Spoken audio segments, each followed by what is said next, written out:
La crise qui frappe le monde affecte beaucoup d'entre nous. Mais une chose merveilleuse est en train de se produire en ce moment même.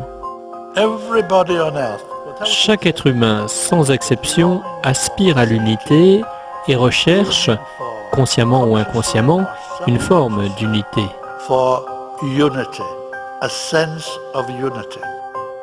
Et si la coopération remplaçait la compétition dans tous les domaines? La compétition, la concurrence qui nous gouverne tous aujourd'hui, est le contraire même de l'unité et de la confiance. Selon l'écrivain britannique Benjamin Creme, Maitreya, un instructeur d'une stature extraordinaire, est aujourd'hui dans le monde pour nous aider à réaliser les changements fondamentaux qui instaureront un âge d'or de fraternité et de justice. Vraiment, nous vivons une époque unique dans l'histoire du monde. Il nous faut donc reconsidérer le sens et le but de notre vie. Le chemin sera montré par Maitreya lui-même et il se présentera sous les traits d'un homme ordinaire.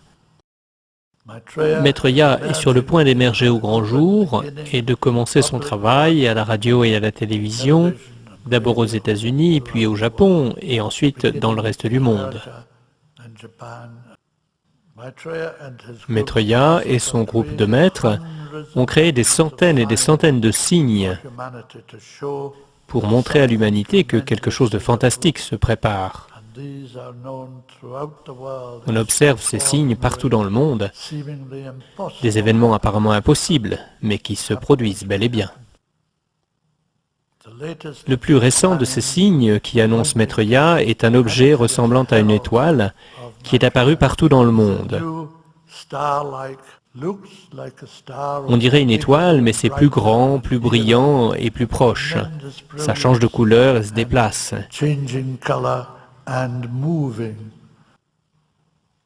Mais ça ressemble à une étoile. À la naissance de Jésus, il y a 2000 ans, une étoile est apparue dans les cieux qui, selon la Bible, a guidé 3 mages venus d'Orient vers Jérusalem, Bethléem en fait. Ils l'ont suivie jour après jour jusqu'à la Terre Sainte, jusqu'à ce qu'elle s'arrête au-dessus de l'endroit où Jésus est né. Eh bien, c'était une étoile, mais pas une véritable étoile.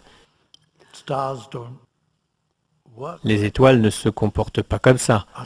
Les étoiles se trouvent dans l'espace, à des milliards de kilomètres. Cette étoile, l'étoile de Bethléem, était un vaisseau spatial envoyé par la hiérarchie spirituelle pour guider les 3 mages et servir de signe. La hiérarchie spirituelle a fait en sorte que nos frères humains de ce système solaire envoient 4 vaisseaux du même type, des engins énormes, gigantesques, disposés autour du monde de telle façon que, où que l'on soit, on voit une étoile qui se comporte comme je l'ai indiqué. Nous recevons des témoignages de tous les pays du monde sur cette étoile par centaines et les médias, radio, télévision comme presse écrite en ont parlé.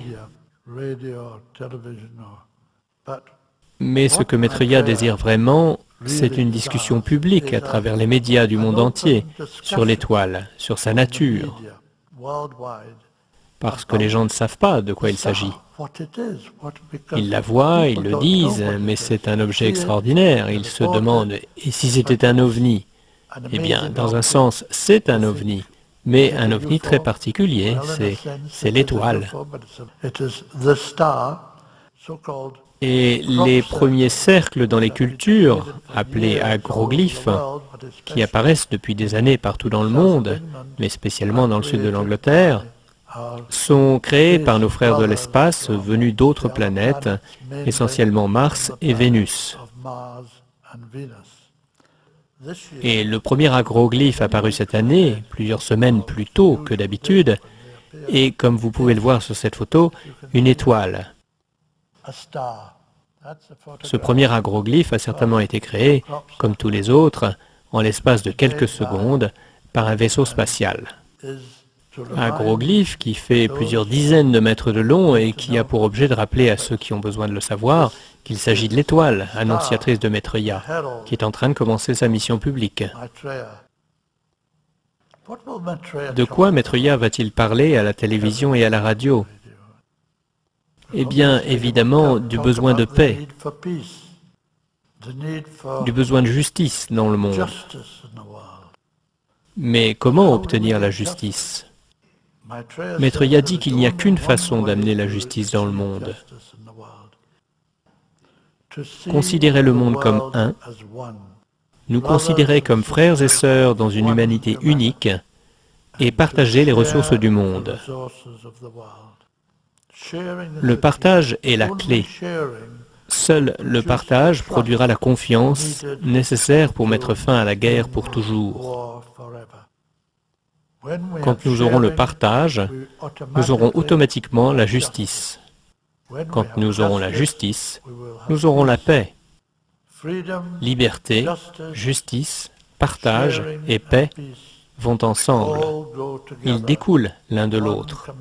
Ils font tous partie du même plan divin pour l'humanité.